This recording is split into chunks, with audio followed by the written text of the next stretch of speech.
Madame, mademoiselle, monsieur, bonjour. La chute de M. Sarkozy dans les sondages devient impressionnante. Dans le dernier sondage paru, il a perdu 13 points, ce qui le met à un étiage qui est très éloigné de la confiance. Ceci n'a rien de surprenant. Les études qui ont été faites autour de ce sondage indiquent d'une manière très claire que c'est la déception sur le plan économique qui est la cause majeure de ce désamour, ainsi, bien entendu, que la vie privée de M. Sarkozy, dont le déroulement ne satisfait pas le peuple.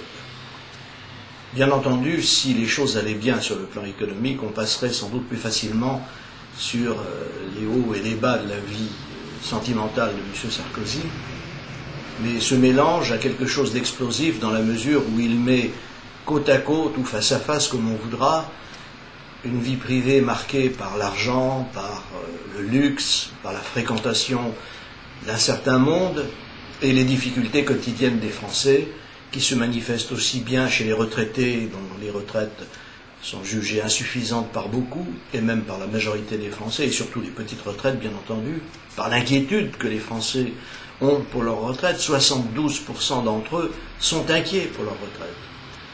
Et par le fait que, quotidiennement, des entreprises disparaissent ou déménagent.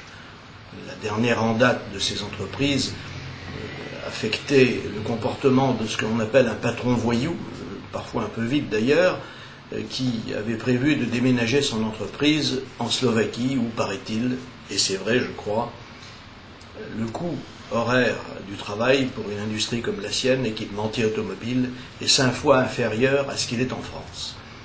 Naturellement, il y a eu des événements, des incidents, ce patron a été plus ou moins séquestré par ses employés, et finalement il est reparti et il va faire ses affaires en Slovaquie, tandis que ses ouvriers vont se retrouver dans ce merveilleux pays de France, au chômage, sans aucun espoir de retrouver un emploi.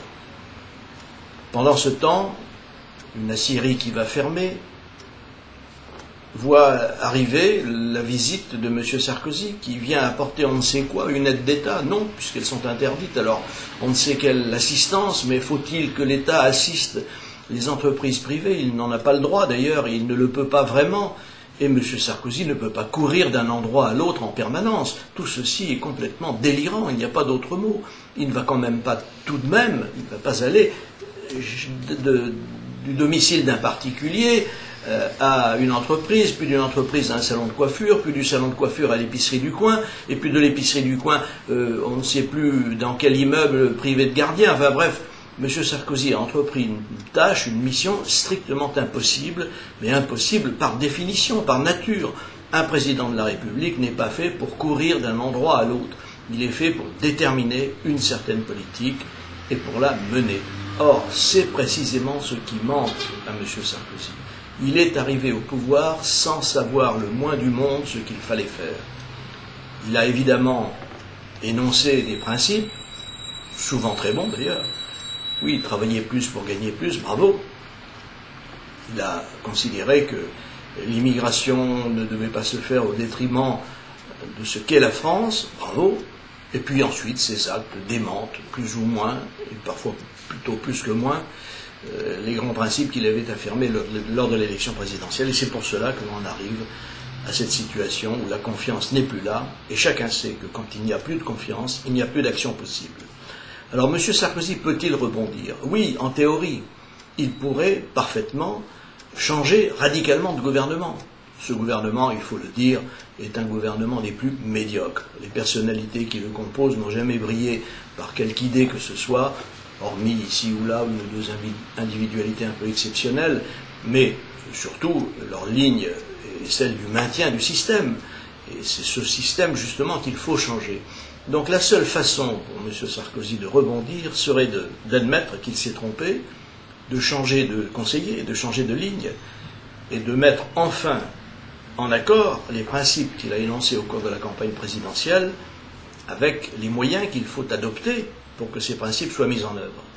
Et pour cela, il faudrait un véritable renversement de tendance auquel il n'a jamais été préparé. M. Sarkozy n'a jamais su que régler et régir le système tel qu'il est, sans le changer. Donc, est-il capable ou n'est-il pas capable d'un tel renversement? L'avenir proche nous le dira. Personnellement, je crois qu'il ne l'est pas. Je le regrette d'ailleurs, car même au stade où nous en sommes arrivés, il est encore possible de changer, il est encore possible d'améliorer la situation. Ce serait difficile, mais c'est possible. S'il ne le fait pas, eh bien, le sort de la France est désormais très clair. Nous n'avons plus le choix qu'entre un lent déclin ou un chaos rapide. Quant à dire que l'on a le choix, c'est une simple clause de style. En réalité, ce sont les événements qui vont en décider. Il est plus probable que le lent déclin s'achève très rapidement parce qu'il dure depuis plus de 30 ans et que c'est une forme de chaos qui nous attend. Dans cette circonstance, il faudra que les Français retrouvent le sens de la véritable solidarité des Français entre eux et solidarité avec leur pays. Il faudra que la presse retrouve le sens qui lui fait si cruellement défaut, moins à elle qu'à nous d'ailleurs, c'est-à-dire celui de dire la vérité et celui d'oser poser les problèmes, et il faudra que de nouveaux responsables politiques apparaissent qui n'auront pas pour ambition de faire carrière, mais de servir leur pays. Le général de Gaulle aurait dit « vaste programme », oui, certes, mais nous n'avons pas le choix. Bon courage à tous, à bientôt, et vive la France.